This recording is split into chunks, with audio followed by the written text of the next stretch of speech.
तो दोस्तों आप सुने द्वादशी व्रत कथा। विष्णु भगवान की जय हो, विष्णु भगवान की जय हो, माँ तुलसी की जय हो, माँ तुलसी की जय हो। कार्तिक मास के शुक्ला पक्ष की एकादशी पर भगवान विष्णु के शालिग्राम रूप और माता तुलसी का विवाह किया जाता है। कई लोग द्वादशी तिथि पर भी तुलसी विवाह करवाते हैं। तुलसी भगवान विष्णु का अति प्रिय है। तुलसी पौधा पूर्व जन्म में एक लड़की थी जिसका नाम बिंदा था। राक्षस कुल में जन्मी यह बच्ची बचपन से ही भगवान विष्णु की भक्त थी। जब वो बड़ी हुई तो उनका विवाह राक्षस कुल में ही दानव राज जलंधर से संपन्न हुआ। राक्षस जलंधर समुद्र से उत्पन्न हुआ था। बिंदा बड़ी ही पतिव्रता स्त्री थी। सदा अपने पति की सेवा किया करती थी। एक बार देवताओं और दानव में युद्ध हुआ। जब जलंधर युद्ध पर जाने लगे तो बिंदा ने कहा, स्वामी आप युद्ध पर जा रहे हैं, आप जब तक युद्ध में रहेंगे मैं पूजा में बैठकर आपकी जीत के लिए अनुष्ठान करूंगी। जब तक आप नहीं लौट आते मैं अपना संकल्प नहीं छोड़ूंगी। जलंधर तो युद्ध में चला गया और बिंदा व्रत का संकल्प लेकर पूजा में बैठ गई। उसके व्रत के प्रभाव से देवता भी जलंधर को ना हरा सके। सारे देवता जब हारने लगे तो विष्णु जी के पास पहुँचे और सभी ने भगवान से प्रार्थना की। भगवान बोले, बिंदा मेरी परम भक्त है, मैं उससे छल नहीं कर सकता। इस पर देवताओं बोले कि भगवान दूसरा कोई उपाय हो तो बताइए, लेकिन हमारी मदद जरूर करें। इस पर भगवान विष्णु ने जलंधर का रूप धारण किया और बिंदा के महल में पहुंच गए। बिंदा ने जैसे ही अपने पति को देखा तो तुरंत पूजा में से उठ गई और उनके चरणों को छू लिया। इधर बिंदा का संकल्प टूटा। उधर युद्ध में देवताओं ने जलंधर को मार दिया और उसका सिर काट कर अलग कर दिया। जलंधर का काटा हुआ सिर जब महल में आ गिरा तो बिंदा ने आश्चर्य से भगवान की ओर देखा जिन्होंने जलंधर का रूप धारण रखा। इस पर भगवान विष्णु अपने रूप में आ गए पर कुछ ना बोल सके। बिंदा ने कृपित होकर भगवान को श्राप दे दिया कि वो पत्थर हो जाए। इसके चलते भगवान तुरंत पत्थर के हो गया। सभी देवताओं में हाहाकार मच गया। देवताओं की प्रार्थना के बाद बिंदा ने अपना श्राप वापस ले लिया। इसके बाद वो अपने पति का सिर लेकर सती हो गई। उनकी राख से एक पौधा निकला। तब भगवान विष्णु जी ने उस पौधा का नाम तुलसी रखा और कहा कि मैं इस पत्थर रूप में भी रहूंगा जिस शालिग्राम के नाम से तुलसी जी के साथ ही पूजा किया जाएगा।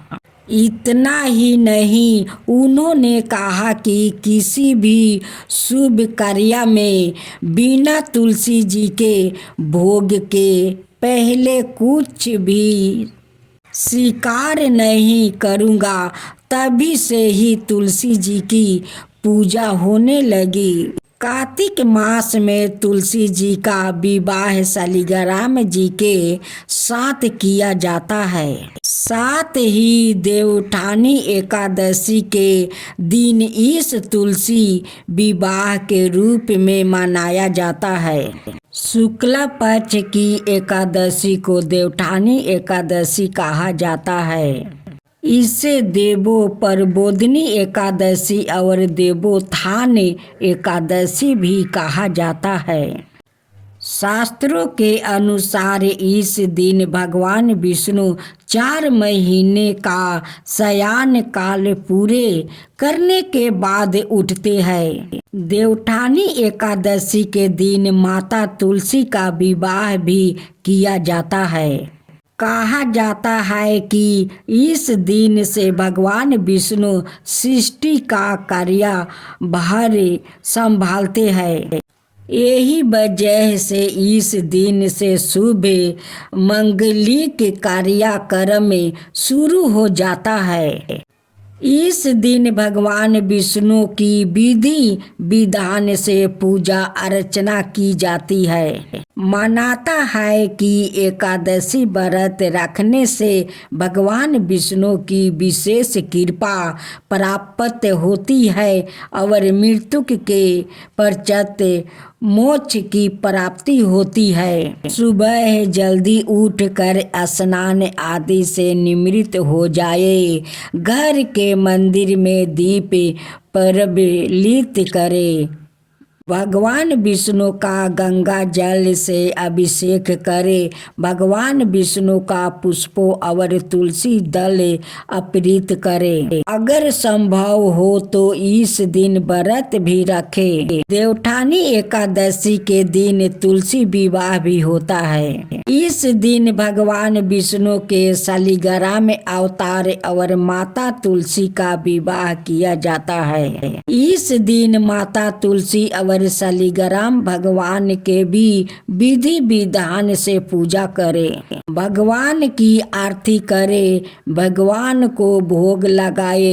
इस बात का विशेष ध्यान रखे कि भगवान को सिर्फ सात्विक चीजों का भोग लगाया जाता है। भगवान विष्णु के भोग में तुलसी को जरूर शामिल करे। ऐसा माना जाता है कि बिना तुलसी के भगवान विष्णु को भोग ग्रहण नहीं करते हैं। इस पावन दिन भगवान विष्णु के साथ ही माता लक्ष्मी की पूजा भी करें।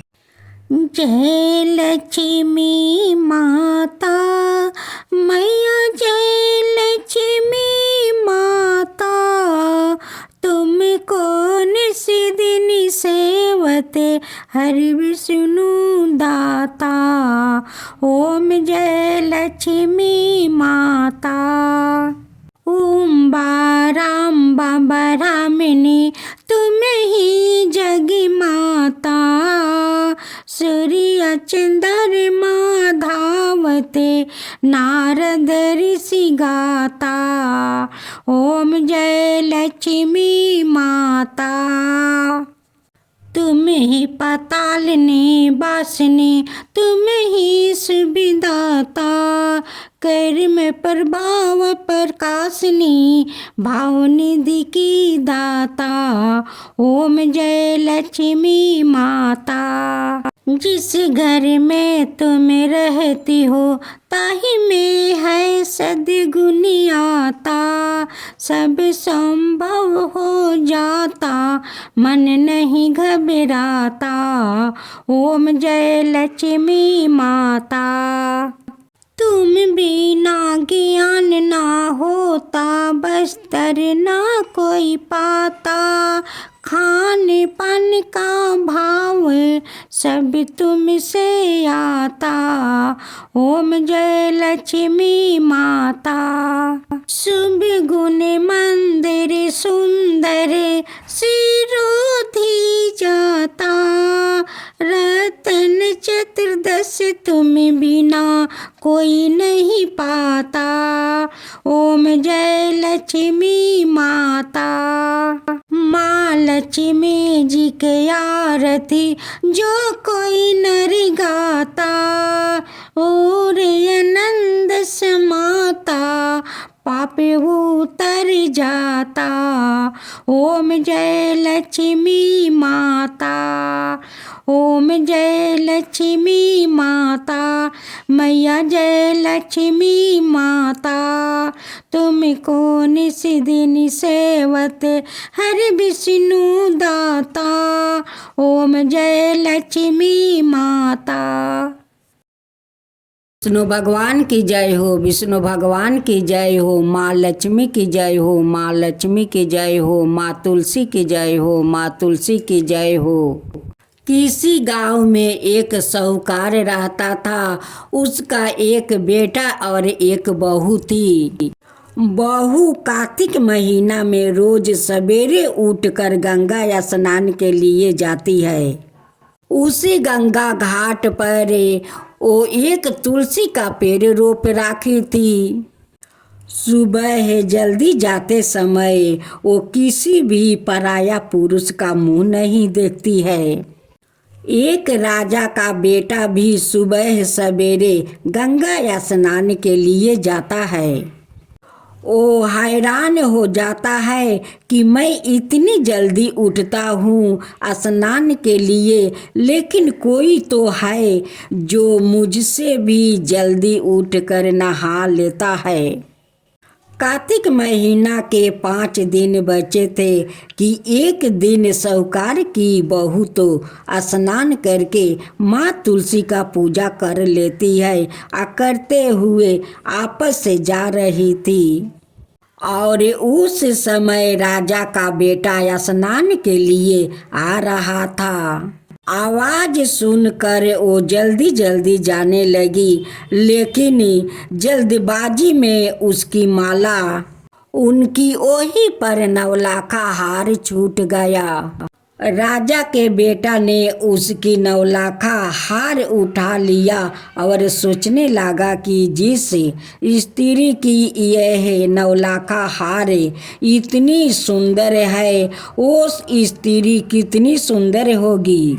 जिसकी ये नवलाखा हार है वो 5 रात मेरे पास आएगी। साहूकार के बेटे की बहू ने कहलवा दिया कि मैं 5 रात आऊंगी, लेकिन किसी को साख भरने बैठा देना। राजा के बेटा ने एक तोते को पकड़कर पिंजरे में बंद कर दिया और गंगा किनारे पेड़ पर टांग दिया। बहू सुबह के समय आई, पहली पैरी पर पैर रखा और बोली, हे कार्तिक के ठाकुर राई दामोदर, पांचों पांडु, छठे नारायण, भीखुम राजा, उस पापी को नींद आ जाए। राजा के बेटे को नींद आ गई। बहू नहा धोवा कर माँ तुलसी का पूजा कर ली।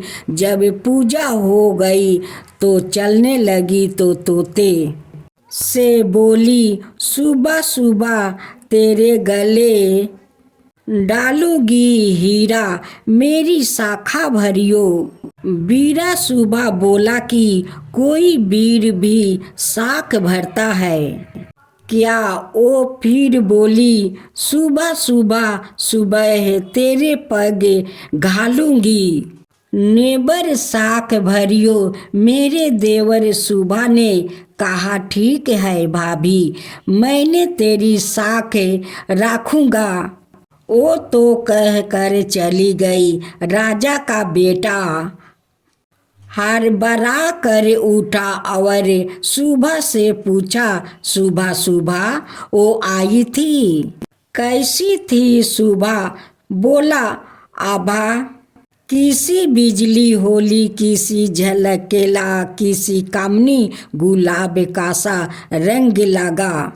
अगले दिन राजा के बेटा ने सोचा कि आज मैं अपनी अंगुली में चीर लगा लूँगा। इससे मुझे नींद नहीं आएगी। अगले दिन राजकुमार अंगुली चीर कर लेट गया। वो आई और भगवान से उसी तरह प्रार्थना करने लगी और राजकुमार को फिर नींद आ गई। ओ स्नान करके माँ तुलसी का पूजा की। पूजा करके फिर से आपस चली गई। सुबह जब राजकुमार ने तोते से फिर पूछा तो उसने वही सारी बातें दोहरा दिया। अब राजकुमार बोला कि मैं आज रात में आँखों में मिर्ची डाल कर बैठूंगा। रात में वो मिर्ची डाल कर बैठ गया। बहू फिर आई और प्रार्थना की, जिससे उसे फिर से नींद आ गई। राजकुमार ने तोते से बहू के आने की बात पूछी। उसने फिर बता दी। राजकुमार अब फिर सोचने लगा कि आज मैं बिना बिस्तर के ही बैठूंगा और रात को बिना बिस्तर के बैठ गया। जब वो स्नान करने आई तो उसने फिर से भगवान से प्रार्थना की और राजकुमार को नींद आ गई।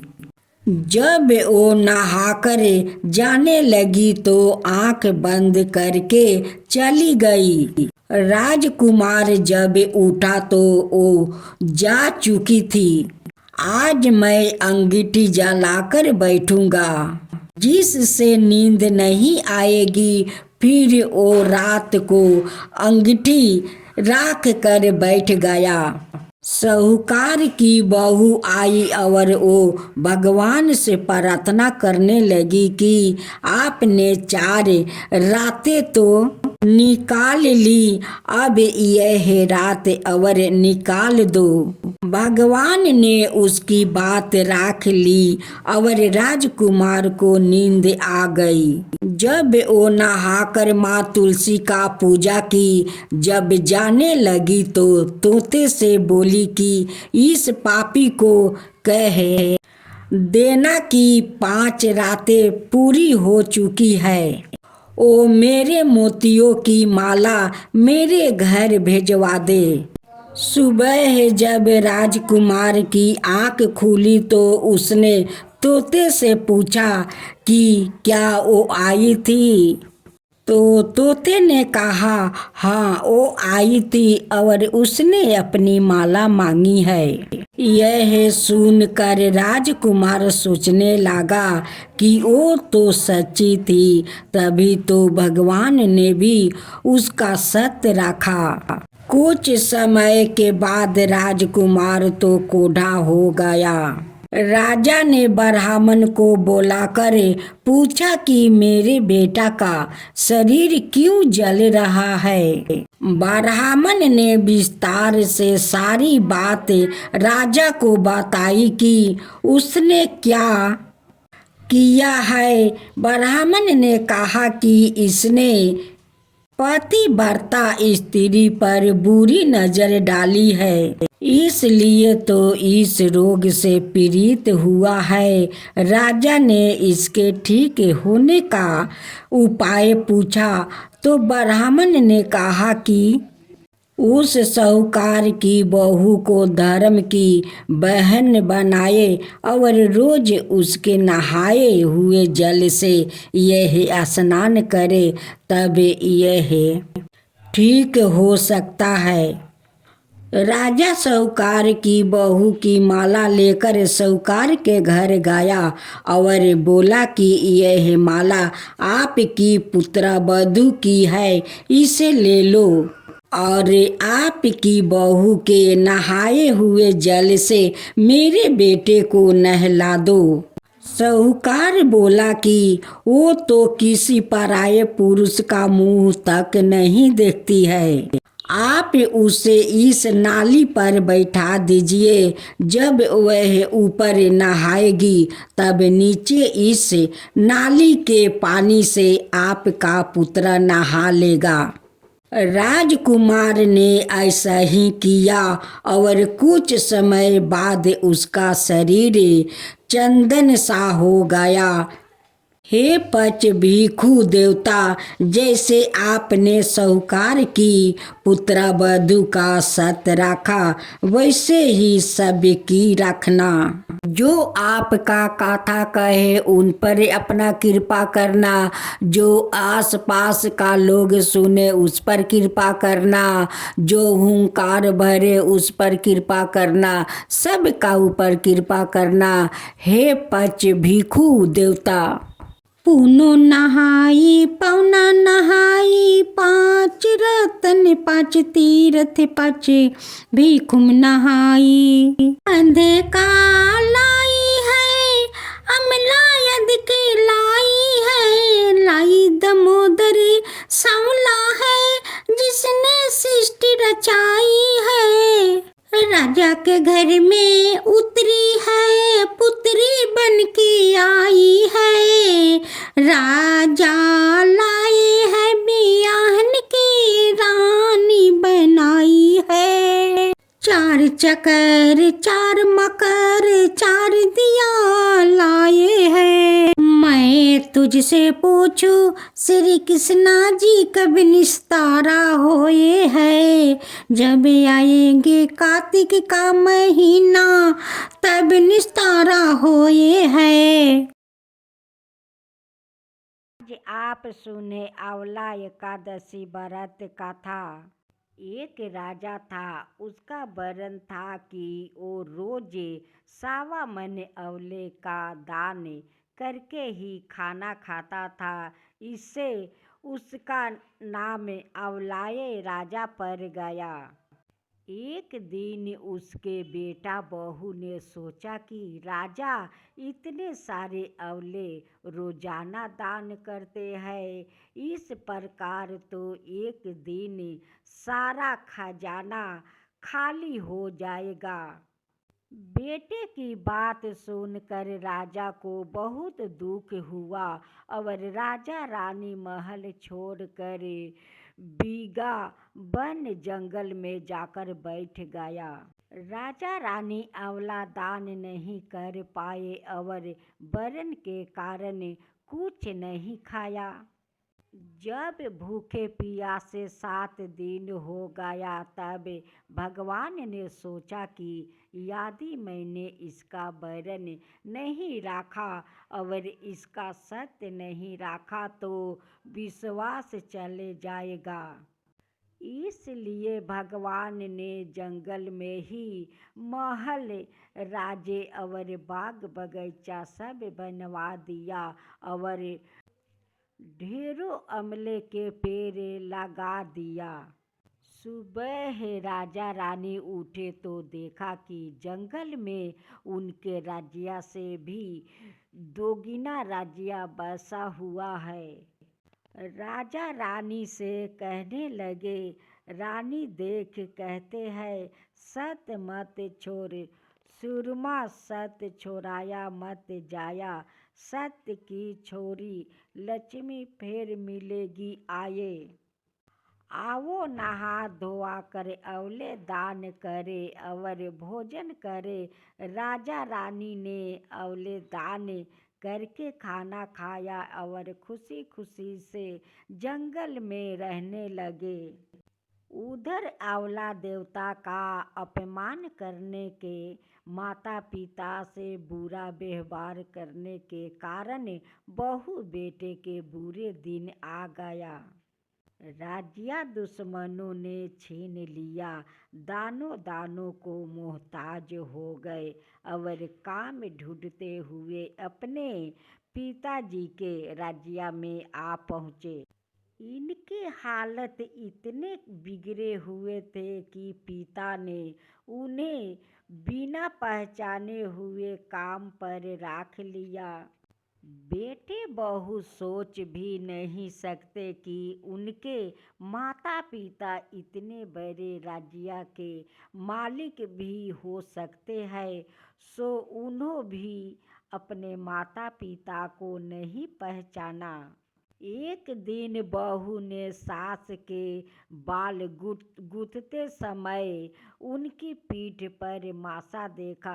उसने यह सोच कर रोना आने लगा कि ऐसा एक दिन बहू ने सास के बाल गूंथते समय उनकी पीठ पर मासा देखा। उसे यह सोच कर रोना आने लगा कि ऐसा मासा तो मेरी सास के पीठ पर थी। हमने यह सोचकर उन्हें आंवला दान करने से रोका था कि हमारा धन नष्ट हो जाएगा। आज वो लोग ना जाने कहाँ हो गए। यह सोचकर बहू को रोना आने लगा और आंसू टपक टपक कर सास की पीठ पर गिरने लगे। रानी ने तुरंत पलट कर देखा और पूछा कि तुम क्यों रो रही हो। उसने बताया, आपकी पीठ जैसा मासा मेरी सास की पीठ पर भी था। हमने उन्हें आंवला दान करने से मना कर दिया था, इसलिए वो घर छोड़कर कहीं चली गई है। तब रानी ने उन्हें पहचान लिया, सारा हाल पूछा और अपना हाल बताया। अपने बेटे बहू को समझाया कि दान करने से धन कम नहीं होता है, बिल्कुल बढ़ता है। बेटे बहू भी अब सुख से राजा रानी के साथ रहने लगे। हे भगवान, जैसा राजा रानी का सत्य रखा वैसे सबका सत्य रखना। कहते सुनते सारे परिवार का सुख रखना। आंवला देवता की जय हो, आंवला देवता की जय हो। कथा आंवला नमी पर आंवले के वृक्ष की पूजा और इसके वृक्ष के पूजा और इसके नीचे भोजन किया जाता है। इस व्रत का संबंध माँ लक्ष्मी से है। कथा इस प्रकार की है कि एक बार माता लक्ष्मी पृथ्वी पर भ्रमण करने आई। रास्ते में भगवान विष्णु एवं शिव की पूजा एक साथ करने की उनकी इच्छा हुई। ऐसे में माँ लक्ष्मी ने सोचा कि किस तरह विष्णु और शिव की पूजा कैसे की जा सकती है। तभी उन्हें ख्याल आया कि तुलसी श्री हरि विष्णु को अत्यंत प्रिय है और बोले, भगवान भोलेनाथ को अत आंवले के वृक्ष को विष्णु और शिव का प्रतीक चिन्ह मान कर माँ लक्ष्मी ने आंवले के वृक्ष की पूजा संपन्न हुई कि जिस दिन पूजा की उस दिन नवमी तिथि थी और उसी दिन से इस आंवला नवमी कहा गया। माँ लक्ष्मी की पूजा से प्रसन्न होकर श्री विष्णु और शिव प्रकट हुए। लक्ष्मी माता ने आंवले के वृक्ष के नीचे भोजन बनाकर विष्णु और भगवान शिव को भोजन कराया। इसके बाद सवाए ने भोजन किया। तभी से आंवला वृक्ष की पूजन की यह परंपरा चली आ रही है। अक्षय नवमी के दिन अगर आंवले की पूजा करना और इसके नीचे बैठकर भोजन बनाना और खाना संभव नहीं हो तो इस दिन आंवला खाना भी लाभकारी है। माँ संतोषी की जय हो, माँ संतोषी की जय हो। आप सुने माँ संतोषी का जन्म कथा। माँ संतोषी गणेश भगवान का पुत्री है। माता संतोषी का पूजन करने से भक्तों के जीवन में शांति और समृद्धि आती है। माता संतोषी प्रेम, संतोष, क्षमा, खुशी और आशा की प्रतीक मानी जाती है। ये माना जाता है कि लगातार 16 शुक्रों तक माता संतोषी का पूजन करने से भक्तों के जीवन में शांति और समृद्धि आती है। माता संतोषी को दुर्गा का अवतार भी माना जाता है।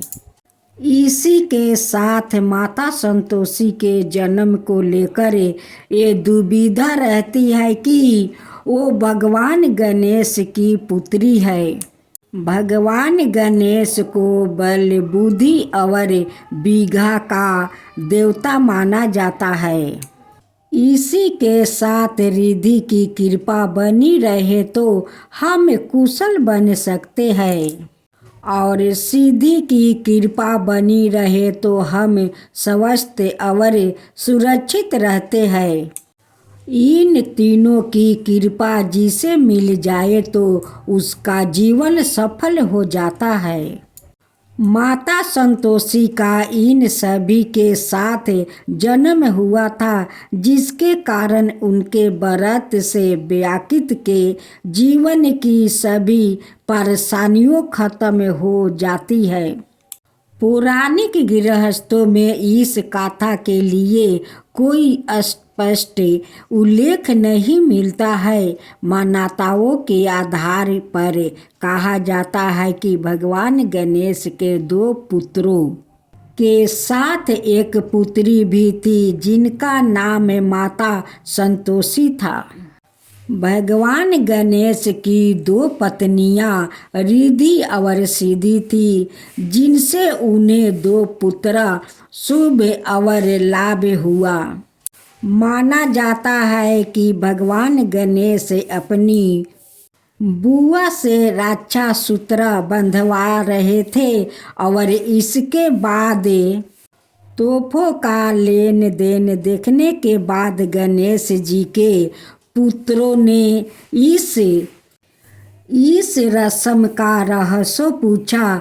इस पर भगवान गणेश ने बताया कि ये धागा नहीं है, बल्कि एक सुरक्षा कवच है, आशीर्वाद और बहन भाई के प्रेम का प्रतीक है।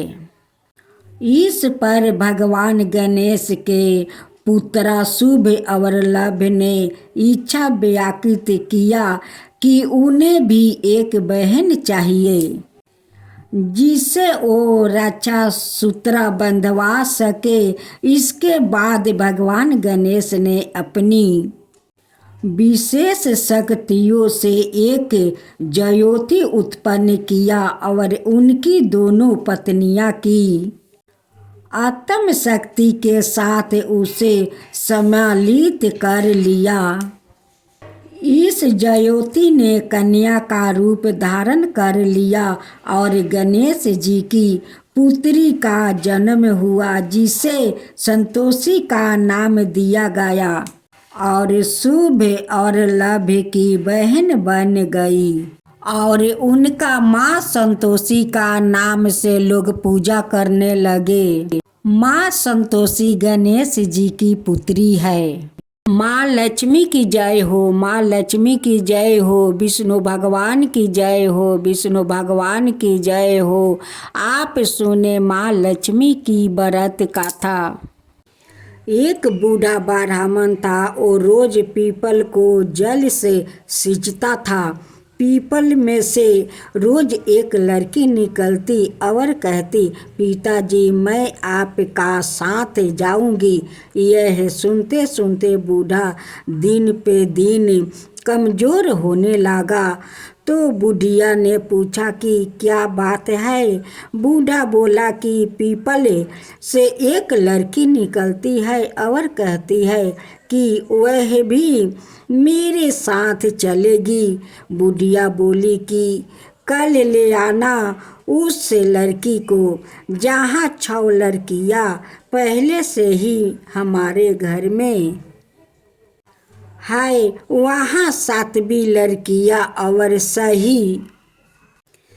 अगले दिन बूढ़ा उस लड़की को घर ले आया। घर लाने के बाद बूढ़ा आटा मांगने गया तो उसे पहले दिन की अपेक्षा आज ज़्यादा आटा मिला था।